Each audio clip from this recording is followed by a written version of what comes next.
Hallelujah! Tunay nga na the Word of God, ang salita po ng Diyos, ay tunay na tapat at dakila. The title of our preaching tonight, Walk in Wisdom and Delight in His Word. Tunay nga po na papuri sa Diyos, pagkatunay nga na pagtagumpayan natin, na tunay nga na basahin ang aklat ng Proverbs and also Ecclesiastes sa araw na ito, at tunay nga naway ang salita ng Diyos ang siyang gagabay sa atin. Tunay nga po na saan ba natin mahahanap ang tunay na karunungan? Hindi ba ang lahat na pinagmumulan ng totoong karunungan ay sa Diyos lamang? Sa aklat po ng Proverbs chapter 2 verse 6, God is the source of all wisdom. Basahin po natin. Sapagkat si Yahweh ang nagkakaloob ng karunungan, sa bibig niya ang kaalaman at unaway bumubukal. Basahin po natin sa English. For the Lord gives wisdom, from His mouth comes knowledge and understanding. Amen. Kung isipin po natin, hindi talaga natin kaya na maunawaan ang salita ng Diyos sa sarili lang natin na kaparaanan, sa sarili natin na kaisipan. Kaya nga may mga nagsasabi, kung babasahin mo ang Biblia, mababaliw ka. Aba, sa totoo lang, kung gagamitin mo lang, kung gagamitan lang po natin ng sarili nating pagkaunawa ang salita ng Diyos, talagang ang hirap siyang unawain. That is why we need the wisdom from the Holy Spirit to make us understand ang kanyang salita. Bakit po? Marami sa mundong ito ang nag-aakala na sila na ang pinakamatalino sa mundo. Sino ba may pinakamataas na IQ sa mundong ito? May mga nailalathala, the geniuses, matataas ang intelligent quotient. Okay? Yung mga IQ nila, okay, matataas. At tunay nga, they are great men. But sa kaparaanan po ng Diyos, in God's eyes, all are foolishness. In 1 Corinthians chapter 3, verse 18 to 20, basahin po natin dito, na ang karunungan mula sa tao ay kahangalan po sa harapan ng Diyos. Basahin po natin ano po. Sa unang Korinto, Kabanata 3, talata 18. Huwag dayain ninuman ang kanyang sarili kung may nag-aakalang siya'y matalino ayon sa sanlibutan ito, aminin niyang siya'y mangmang upang maging tunay na marunong. Verse 19, sapagkat ang karunungan ng sanlibutan ito ay kamangmangan sa paningin ng Diyos. Gaya ng nasusulat, ginagamit niya ang katusuhan ng mga marunong para mabitag sila. Gayon din batid ng Panginoon na ang iniisip ng marunong ay walang kabuluhan. Amen po.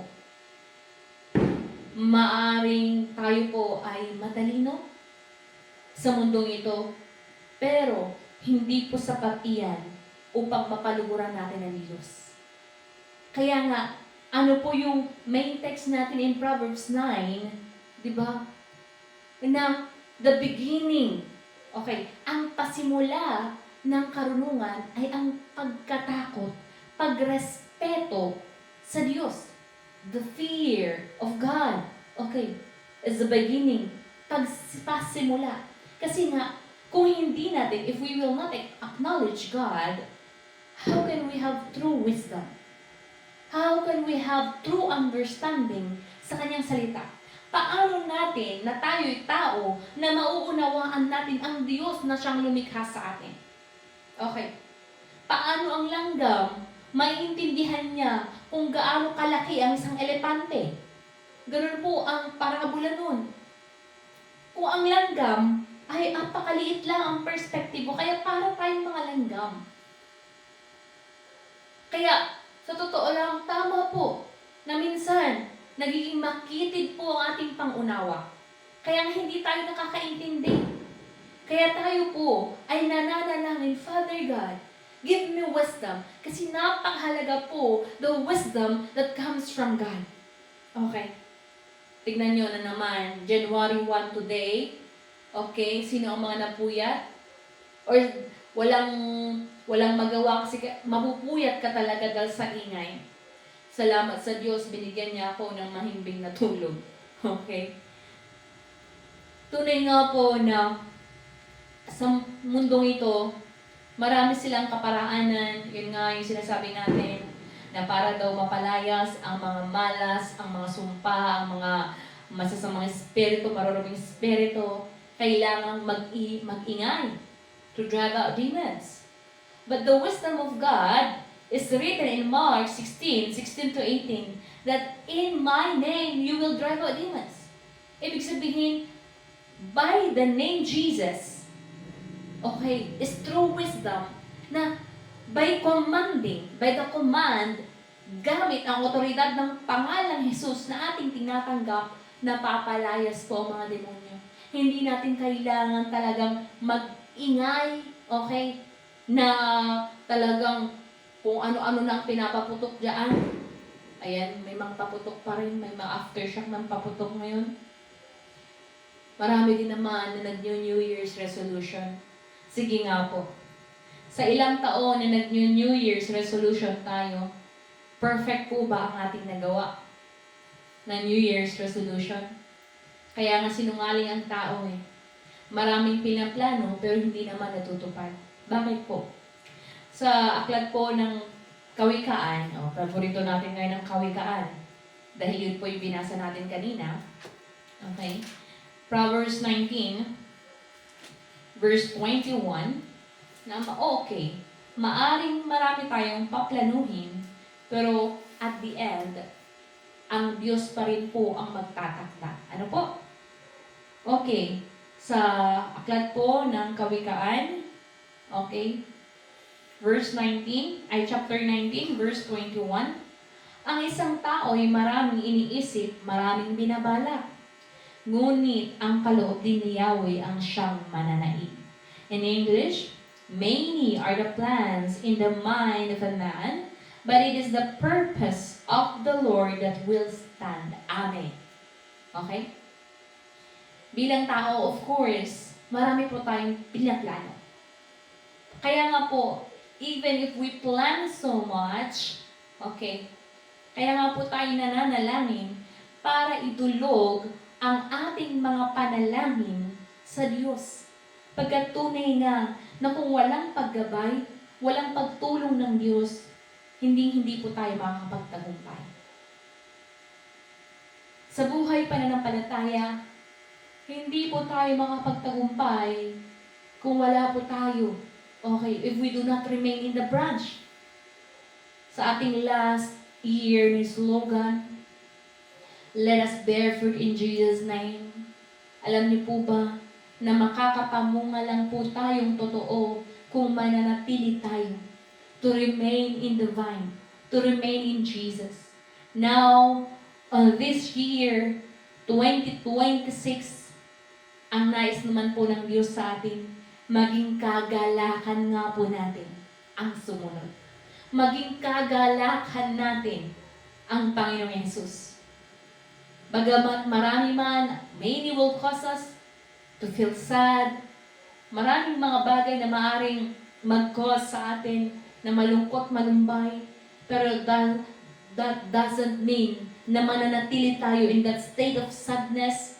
Okay? Sa state ng kalungkutan na yan, because it should be Jesus who will give us joy. Na yung patuloy po natin na pananatili sa katotohanan, sapat na po iyon para maging kagalakan. Isipin nyo nga po, yung nag-aantay sa atin, the reward that awaits us, if we do not grow faint, na tayo po'y makakapanatili sa katotohanan ito. Amen po. Na sa lahat ng bagay, bakit po ba nalulungkot ang isang tao kapag ang sarili niyang plano ay hindi natutupad? Because Sometimes, and many times, we want to be in control. Hello? Nasa ating mga plano sa totoo lang aminin natin. Minsan, hindi natin napapansin, tayo na pala, sarili lang pala natin iyon. But we have to humble down. And we have to accept that even if we have many plans, it is only God who rules. He is in control. He is sovereign.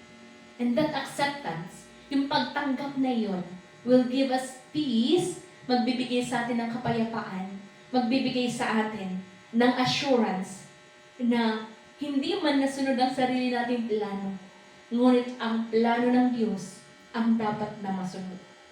And God's plan is His righteousness. Ang plano ng Diyos kailanman hindi po magpapahamak sa atin. Higit sa lahat, hindi magpapahamak sa ating kaluluwa. Kailanman ang plano ng Diyos, ay hindi magbabago. Nakasama po tayo sa plano ng Diyos.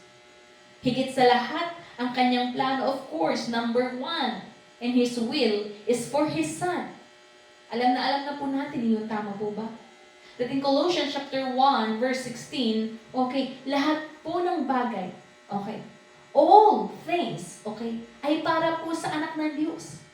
Colossians, sa aklat po ng Colossians, chapter 1, verse 16, sapagkat sa pamamagitan niya ay nilikha ang lahat ng nasa langit, nasa lupa, nakikita man o hindi, pati ang mga espiritual na kapangyarihan, paghahari, pamamahala at pamumuno. Ang lahat ng nilikha ng Diyos sa pamamagitan niya at para sa Kanya.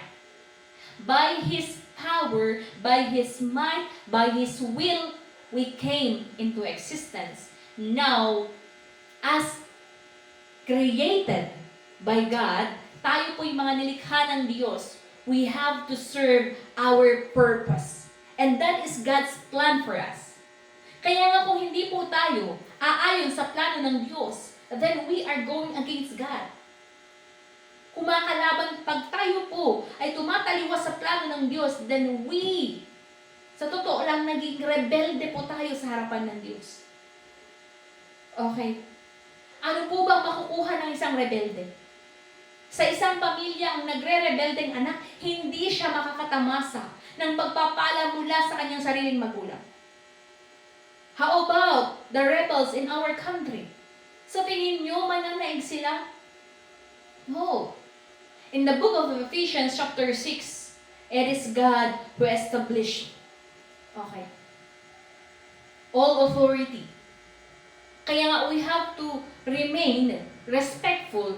Pagkat yun din po ang tinuro sa atin ni Haring David, na even though may pagkakataon na siya, napatayin si King Saul, pwede siyang magalit, di po ba? Kasi ilang beses pong binalak ni Saul na patayin siya. Ilang beses din binigyan ng pagkakataon si David na makaganti kay Saul. Ginawa po ba niya ang pagganti? Kinitil po ba niya ang buhay ni Saul? Kahit ilang beses siyang nagtatatakbo at nagtatago dahil nga hinahunting siya ni Saul. Pero doon tinitignan din ng Diyos ang puso ni David. Meron po ba tayong puso? A heart with revenge? Hindi pa po ba natin nakakalimutan ang mga nakapanakit sa atin sa taong 2025? O hanggang panahong kopong-kopong, andyan pa rin po ba dala-dala natin ang mga sama ng loob natin? God encourage us today, tonight, leave the past. Leave them to God. Ang Diyos, hindi po niya tayo inuutosang gumanti. Ano po? Leave space for God's wrath. It is mine who will avenge. Ang Diyos po ang mag-iingat sa mga anak niya. We just need to obey. Hindi po natin trabahong gumanti. Pero pinagtatrabaho niya po tayo na umibig. Ang hirap po nun, tama po. Kahit pasakitan kanila, Hindi ka pwedeng gumanti. Dahil ikaw ay anak ng Diyos. Dahil kailanman, hindi po gumanti ang anak ng Diyos. Up to this time, His grace, ang kanyang dakilang habag, ang kanyang dakilang pag-ibig, ay ipinaparanas niya po sa atin. Paano? Binibigyan niya ang bawat isa sa atin ng pagkakataon na mapakinggan ang kanyang tinig. At sa pamamagitan ng pagdinig sa kanyang tinig, sa kanyang salita, doon po tayo nagkakaroon ng pananampalataya. At sa pananampalatayang iyon sa kanyang pangalan, doon po tayo maliligtas. John chapter 1 verse 12, we have to receive, to believe in Jesus. Hallelujah. Let us start this year with full obedience, with full reverence. Okay? Napakainam po. Na hindi natin sasabihin sa taong ito, akin ka, 2026. How come? Naaariin natin ang 2026. This year must be the year of God. The year of the Lord. Okay? The year of Jesus Christ to rule. Truly, to rule in us. Okay? Tandaan po natin. Okay? To walk in wisdom. Ang lumakad sa karunungan, alam niyo po ba ang ibig sabihin noon? We apply yung mga salita po na ating napapakinggan. Ano naman ngayon, kung sasabihin natin na sa iglesyang ito, malayang inihahayag ang mga pinakamalalalim na katuruan sa salita ng Diyos. Pero kahit paalam natin ang katotohanan nito, if it doesn't reflect our lives, kung hindi po iyon na isa sa buhay, anong halaga? Para kang may diploma pero hindi mo itinatrabaho. Para kang may lisensya, may driver's license pero hindi ka nagdadrive. Anong silbi nun? Kaya tayo ipinagkakatiwalaan ng salita ng Diyos upang isamuhay natin, and by living the Word, tayo po ay makakapag-ilaw. Meron po ba na ilaw na, yung ilaw na iyon, itatago natin doon sa silong ng kama para walang makakita? Di ba't ang ilaw kaya nga nasa taas siya? Para tatanglaw, para mag-iilaw. And that is our purpose. Bakit? Ang mundong ito ay punong-puno ng kadiliman. Hindi siya literal na kadiliman, but the darkness, that is spiritual darkness. Bakit? Ang dami-daming litong-lito. Nakakaawa nga eh. Yung mga sobrang masasigasig sa pananampalataya, pero wala pa sa kanila ang katotohanan. Ang dami kong nakikita, napakasipag sa ministry, pero wala pa sa kanila ang katotohanan. Isang nakakalungkot, yung mga tinuturuan mo, very ungrateful. Ang bilis lang itapon ang katotohanan yung tinuturo.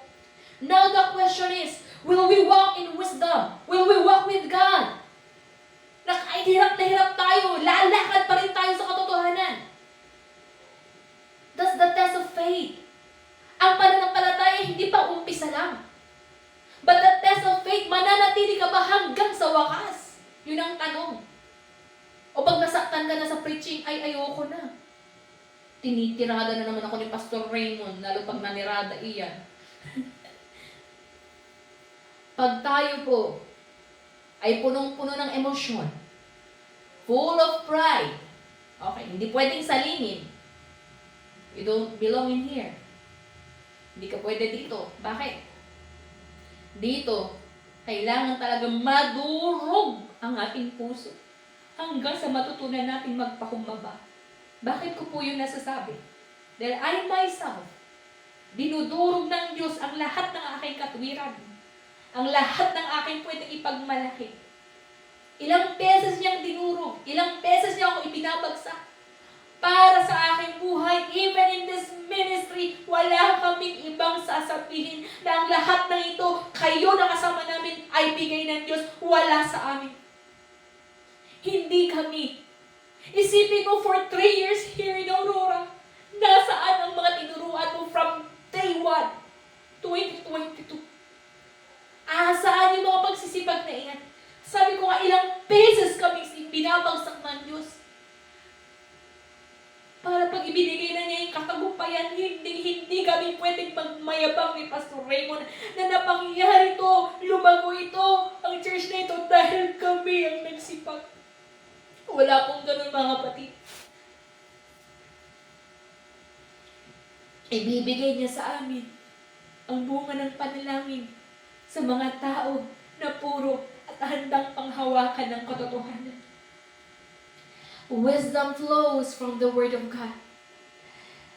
It is not and it cannot be separated.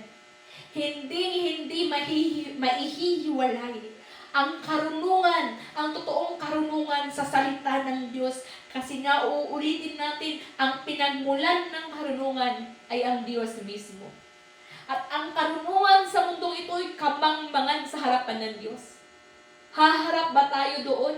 Sasabihin natin sa Diyos, top 1 ako. Ako ang pinakamatalino.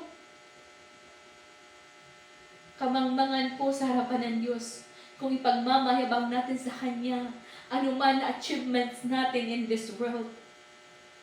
Pero pag humarap ba tayo sa Kanya, may masasabi man lang tayo, Ama, meron po akong nadala sa iyong paanan.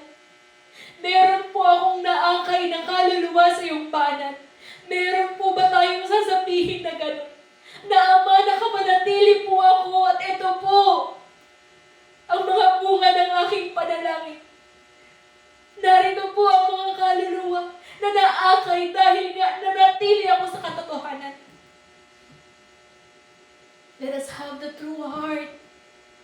Isang totoong puso. Na tunay nga, whatever discouragement, ang isang pala sa atin, hindi tayo matitignan. Because we have the assurance of faith. Saan ba nakasaklaw? Saan ba nakadepende ang ating pananampalataya?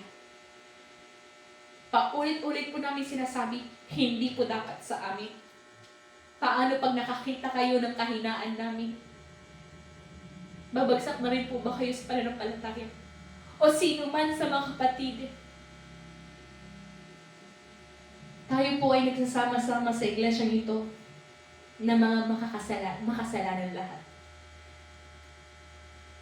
Hindi po tayo matuwid sa ating sarili. We became righteous. Tayo po ay napapaging banal dahil po sa salita ng Diyos na ating napapakinggan at sa ating pakikinig. Ito naman ay ating unti-unting sinasabuhay. Doon po tayo napapaging banal. By the blood of Jesus na siyang lumilinis sa atin. In our repentance. Kaya nga it is not on our own. Hallelujah. Sa taong ito, naisin nga po natin to delight in Jesus. In Psalms, sa aklat po ng awit, 37 verse 4, meron po ba tayo ng mga dinidesire pero hanggang ngayon hindi po ibinibigay ng Diyos? Meron po ba tayong mga ipinapanalangin hanggang ngayon hindi pa po pinapakinggan ng Diyos? Or hindi pa ibinibigay ang kasagutan. Bibigyan ko po kayo ng sikreto sa pamamagitan ng salita ng Diyos. Basahin po natin. Kayawi mong hanapin ng kaligayahan at ang pangarap mo'y iyong makakamtan. In English na po, NIV. Psalms 37, verse 4, NIV version. Okay, sa ESV, delight yourself in the Lord, and He will give you the desires of your heart. Pag sinabing delight yourself in the Lord, sa Tagalog, sabi po dito, kayawi mo hanapin ang kaligayahan. Okay, ibig sabihin, in every obedience na ginagawa natin, naway hindi ito kabigatan. Yung tipong Galit na galit ka kung mananalangin na tayo kasi mag-uubos na naman tayo ng 30 minutes, ng isang oras, ng ilang oras para magbasa. Kung hanggang ngayon sa tingin po natin ito ay kasangayangan ng oras, then we are not delighting in God. Kailangan po nating aralin na maging kagalakan nga natin ang pagsunod. Maging kagalakan natin ang salita ng Diyos. I-check po natin ang ating sarili. Sa pagkakataong ito, saan ba talaga nakalagak ang aking kagalakan? Mas masaya pa rin ba ang manood ng reels, manood ng movie, manood ng kung ano-anong drama, or mas ine-enjoy na po natin ang lumapit sa Diyos? Mas nag-e-enjoy pa rin po ba tayo sa chismis?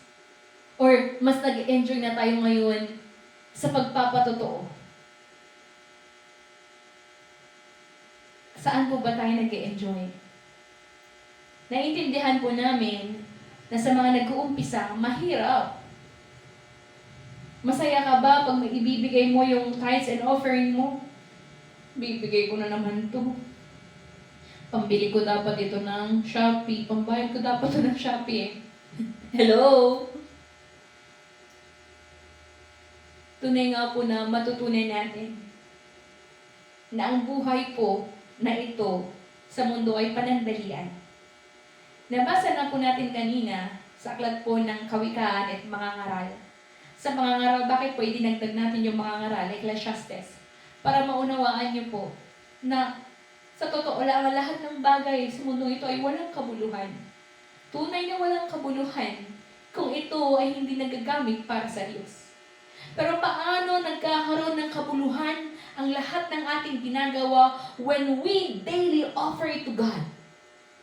In our work, sa mga nagtatrabaho, napaparangalan ba natin ang Diyos?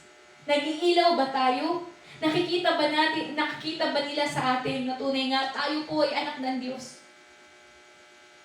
Or sa inyong mga businesses, sa inyong sariling tahanan, tayo po ba ay nag-iilaw? Hallelujah! Kaya nga po, we have to love God. In John 14, verse 23, ang mga tunay na umiibig po sa Diyos ay tunay na sumusunod. Paano ang isang tao maipapakita niya ang tunay na pag-ibig para sa Diyos? Gusto niyo po bang malaman? John 14, 23. Okay, sabi po dito, John 14, verse 23, Jesus answered him in ESV, "If anyone loves me, he will keep my word, and my Father will love him, and we will come to him and make our home with him." Sa Tagalog, sumagot si Jesus, "Ang umiibig sa akin ay tumutupad ng aking salita. Iibigin siya ng aking Ama at kami pupunta at manahan sa Kanya." Nare-realize po ba natin kung gaano kasarap pakinggan ang bagay na ito?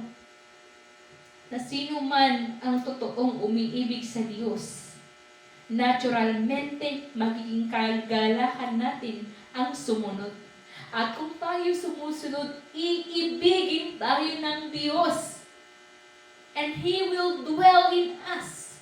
Ibig sabihin, if we love God, He will love us more. Hindi magiging kakulangan sa atin ang pagsunod. Dahil ang pagsunod sa Kanyang salita ay pagpapakita, Ama, minamahal kita. Ama, nais kong sumunod sa iyo. Mga kapatid, hinihimok tayo ngayon ng Diyos na simulan ang taong ito na ibigin siya. At tunay nga na gawin nating kagalakan ang pagsunod sa Kanya. Bakit po? Kung iniibig natin ng Diyos, alam niyo po bang kilalang-kilala niya tayo? Tama po ba? Na sa mga kilala nating tao, ibibigay natin ang atensyon natin sa kanila. Pero kung pupunta ka sa Manila, halimbawa, andun ka, out of the crowd, may pakialam ka ba sa mga taong hindi mo kilala? Kahit na doon, mas salubong mo pa yan, hindi mo sila kilala eh. Pero pag kilala mo kahit nandun sa gitna, uy, isipin nyo kung gaano kadami ng tao sa mundong ito.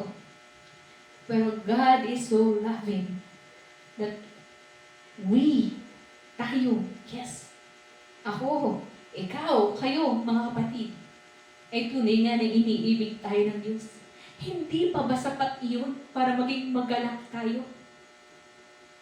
Pero tignan nyo, paano nanunungkot ang isang tao kapag bumabalik ang ating atensyon sa mundo, na ibabalik ang ating atensyon sa pera, nababalik ang atensyon natin, the glory of this world, things of this world. Kaya ngayon ang inuutos sa atin ng Diyos na kailangan natin mapagtagumpayan. In the book of Galatians chapter 5, the things of the flesh, ang mga bagay na makalaman, kailangan po natin mapagtagumpayan. And we must have the fruit.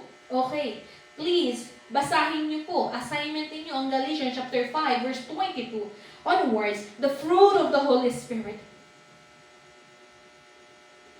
Kasi ang totoong pinapanahanan ng banal na spirito ay mamumunga.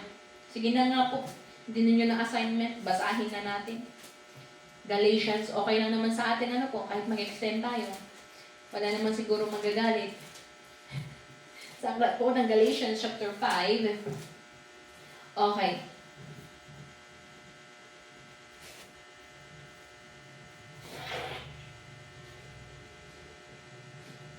Okay, simulan natin sa 16. Sinasabi ko sa inyo, mamuhay kayo ayon sa Espiritu at hindi ninyo pagbibigyan ang mga pagnanasa ng laman. 17. Sapagkat ang mga pagnanasa ng laman ay laban sa kagustuhan ng Espiritu at ang kagustuhan ng Espiritu ay laban sa mga pagnanasa ng laman. Magkalaban ang dalawang ito kaya napipigilan kayo sa paggawa ng nais ninyong gawin. Kung pinapatnubayan kayo ng Espiritu, wala na kayo sa ilalim ng kautusan. Hindi maikakaila ang mga gawa ng laman, pakikiapi, kahalayan, kalaswaan, pagsamba sa Diyos-Diyosan, pangkukulam, pagkapuot, pag-aaway-away, pagseselos, pagkagalit at kasakiman, pagkakampi-kampi, pagkakabahabahagi, pagkainggit, pagpatay, paglalasing, walang habas na pagsasaya, at iba pang katulad nito. Muli ko kayong binabalaan, ang gumagawa ng mga ito ay hindi magkakaroon ng bahagi sa kaharian ng Diyos. Please, let us be reminded. Kung ipagpapatuloy po natin ang mga gawa ng laman na ito sa atin, hindi po ako ang nagsasabi. Ang salita ng Diyos ang nagsasabi, hindi magkakaroon ng bahagi sa kaharian ng Diyos. God is giving us the chance now na panghawakan ng buhay na walang hanggan. Let us overcome. Kilala po natin ang ating sarili sa ating sariling kahinaan. Now we have to fight the faith.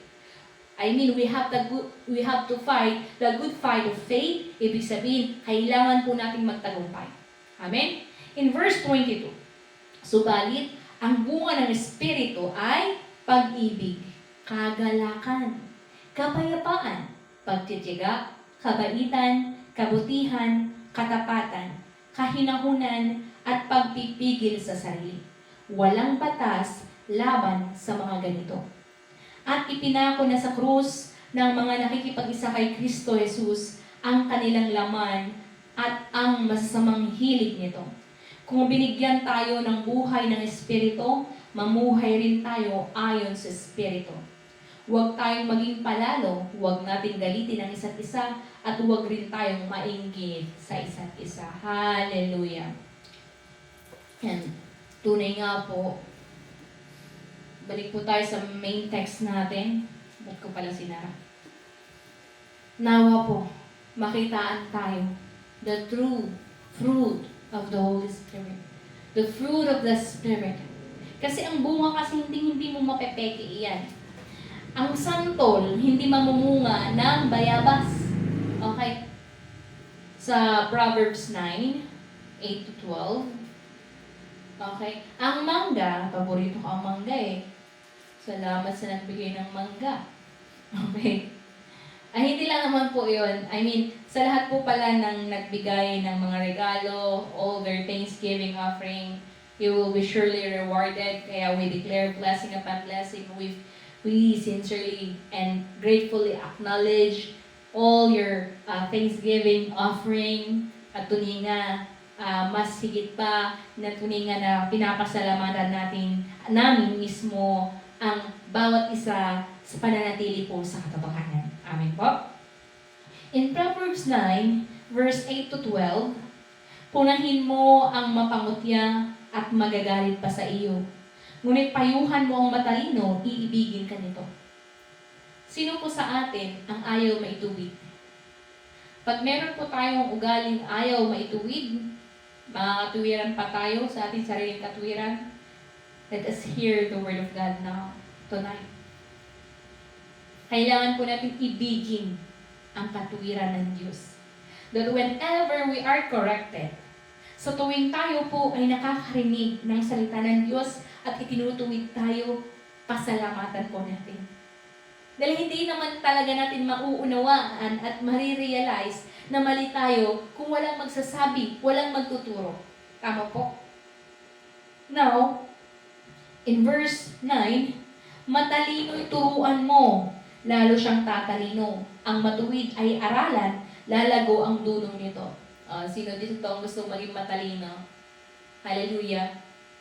Kailangan po natin taglayin ang karunungan ng Diyos. Amen po. In verse 10, ang paggalang at pagsunod kay Yahweh ay pasimula ng karunungan. Ang pagkilala sa banal na Diyos ay may dulot na kaalaman. In English, the fear of the Lord, okay, kaya ang Yahweh, ibig sabihin is Lord, is the beginning of wisdom. And the knowledge of the Holy One is insight. Ibig sabihin, mga kapatid, kung tayo po ay may banal na pagkatakot sa Diyos, may pagrespeto sa Diyos, doon po nagsisimula ang totoong karunungan. Bakit ba walang habas ang paggawa ng kasamaan ng mga tao sa mundong ito? Dahil wala silang banal na pagkatakot sa Diyos. At ang karunungang totoo will be kept in the presence of God kung tayo po ay iibig sa Diyos. Kaya yun po yung nasasabi sa John chapter 14, verse 23, that God will love us. Iibigin tayo ng Diyos. Ayaw niyo po ba yun?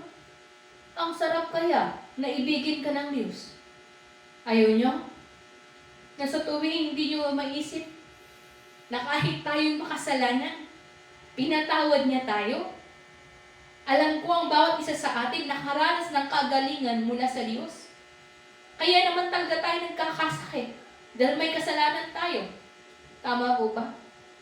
Meron tayong nagawa ng kalapastangan sa harapan niya. Now, healing is in Jesus' name. Kaya nga, lubos na ipinaparanas niya po sa bawat isa ang kanyang pag-ibig. Okay. Lalo't higit, ang kaligtasan. Kaya po ba natin makamtan iyon sa sarili natin? Never. Only in Jesus. Kaya hindi tayo pwedeng bumitaw sa pangalang Jesus. Tama po ba? Okay. In verse 11, sa pamamagitan ko hahaba ang iyong mga araw dahil sa akin lalawig ang iyong buhay. 12, kung mayroon kang karunungan, mayroon kang pakinabang, ngunit ikay magdurusa kapag siya'y tinanggihan. Hallelujah. Kasalanan po ng isang tao kapag tinanggihan niya ang dunong na mula sa Diyos. Ibig sabihin, ang salita ng Diyos. Kaya sa pagkakataon pong ito, isasara natin this preaching and we will pray that all of us, lahat po tayo, ay lalakad sa karunungan ng Diyos at tunay nga magiging kagalakan natin, okay, ang kanyang salita, ang pagsunod sa kanyang salita. Hallelujah. Tayo po sama-samang manalangin. Aming Diyos, Ama na dakila at tunay nga makapangyarihan. Ama, sa pagsalubong sa taong ito, this January 1st, ang unang araw, Ama, sa taong ito, ay tunay nga na pinagpapalang. Kay Ama, iniaalay namin ng araw na ito. Kami nga ay nagkakaisa sa iisang Espiritu at ninanais, Ama, na lalakad at patuloy na lalakad, Ama, sa katotohanan at tunay nga na patuloy na magalak sa iyong salita. Ama, tunay nga, idinadalangin ko, patuloy mong pagbuksan ng puso't isipan ng bawat isa. At patuloy, Ama, na aming mapagtagumpayan ang mga sarili naming pangangatuwiran, sarili naming karunungan at tunay nga, O Diyos, ipanguna namin ang pagsunod sa iyong kalooban. Father God, help us to love you with all our heart, with all our mind, with all our strength, and with all, Father God, of our soul. Forgive us for all the things that we have done na kalapastanganan sa iyong harapan sa taong 2025. Sa lahat ng aming pagkukulang, sa lahat ng aming nagawang kasalanan, Ama, inihihingi namin ito ng tawad. At tunay nga, Ama, tulungan mo kami. Sa taong 2026, Ama, ang bawat isa ng miyembro ng iglesia ito ay patuloy nga na magtagumpay at tunay nga taglayin ang karunungan na nagmumula sa iyo. Ama, sa gabing ito, sa iyo lahat ng papurit pagsamba. And we declare blessing upon the blessing sa lahat, Ama, ng nakasama sa pananambahang ito. Pagpalain mo ang bawat kapatiran. Patuloy nga, O Diyos, Ama, Father God, at tunay nga kami lalakad sa katotohanan. And we pray, Father God, that we will move forward in this year, taking the very faith that you have given us, delighting in your word, at tunay nga, O Diyos, Ama, ang bawat isa ay maninindigan sa katotohanan. Ama, ito ang aming dalangin, depending only on the most powerful name, the most authoritative name, in Jesus' name. Amen. Hallelujah po. Salamat sa lahat po na nag-join. And also sa mga nagka-problema sa internet connection, don't you worry. We've recorded this preaching and we will post it in our YouTube channel. Thank you so much po. Have a blessed year. Have a year that delights in Jesus. Amen. Thank you so much po. Bye-bye.